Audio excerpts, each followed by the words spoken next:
Welcome to the first official lesson of Pre-Calculus 20. The good news is we're going to start with a review of foundations in Pre-Calculus 10, and we're going to start with, as you can see, with factoring.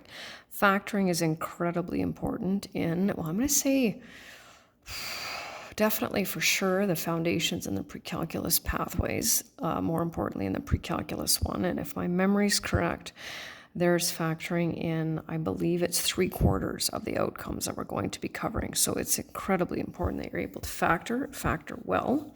So we're going to just start with reviewing, first of all, difference of squares. Now, in the grade 10 curriculum, you are encouraged to be able to identify them by types. That is not necessary here, but I find it's a lot easier when we're working on things just to be able to identify them by types. So I will discuss them while we're going through it. So the first one we're going to look at is difference of squares.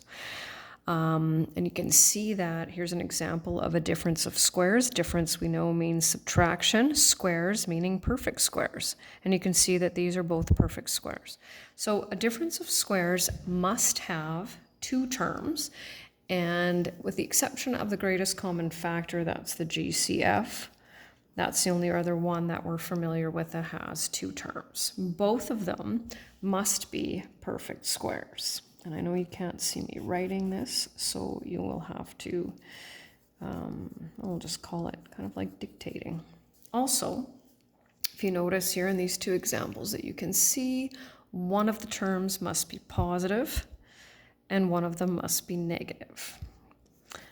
Order doesn't matter, but we'll get into that here in a little bit. One positive and one negative. So as you can see here, I've got the examples of the perfect squares. So we're looking at, of course, in this case, natural numbers. So these are the answers, of course, to 1 squared, 2 squared, 3 squared, etc., etc. And I've got them all the way up to 14 squared, but obviously you have a calculator that can handle that for you. And then when it comes to variables, we want even variables. So of course the square root of x squared is x, because x times x equals x squared. And because when we're multiplying powers with the same base, we add the exponents. So when it comes to factoring completely, right, when we recognize that it's a difference of squares, you can do it a couple of different ways. You can write two sets of brackets, okay? Take the square root of the first term, square root of the second term, and then we need one of each sign. Now, order doesn't matter. I could have put the negative sign here and then the positive sign here. It is very, very important, though, that we have one of each. And why is that? Because we have no linear term. So this here is a quadratic term because it has a degree of 2. And don't worry if you didn't know that. We'll be discussing that a lot this term. And this is our constant, right? So linear term would be if it just had an m in it, and we don't have any of those. So we have to make sure our m's cancel each other out. So when we FOIL this, when we multiply these two binomials, we get m times m is m squared, 3 times m is 3m, m times negative 3 is negative 3m. When we add those together, we get 0 m's, and that's exactly how many we have. And 3 times negative 3 is negative 9. So when myself or you multiply these together, if you do not get that, then you haven't factored it, whether it's completely or made a mistake there. So we'll just keep going.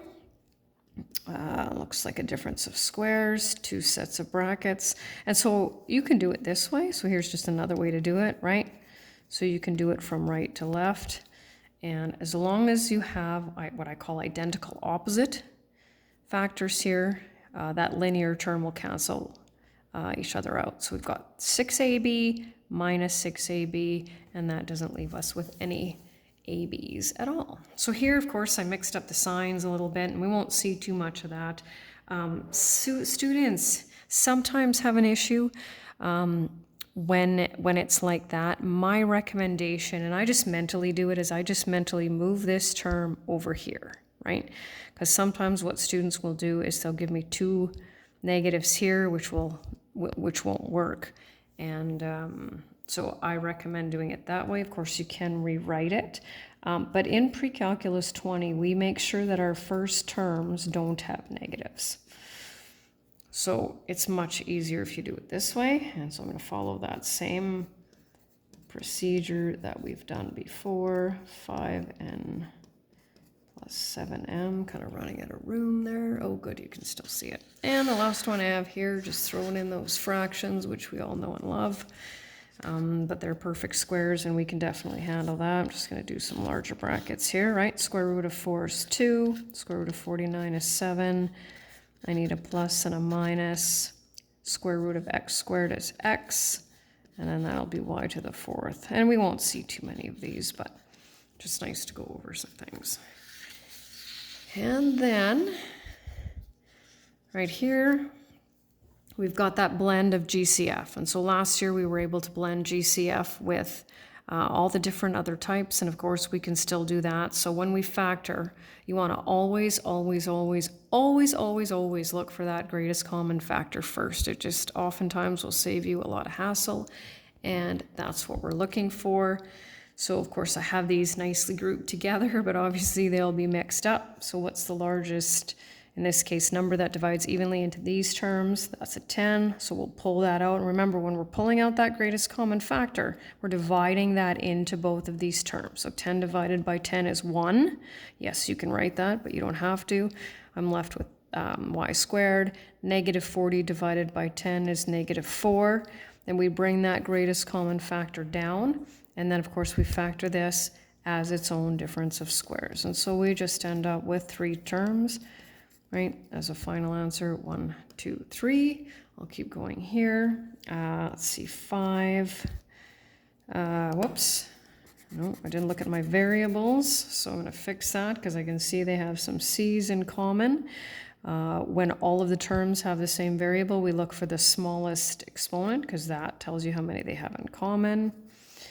And dividing into that would be 36c squared minus d squared, okay, which of course is a difference of squares. And take the square root of those,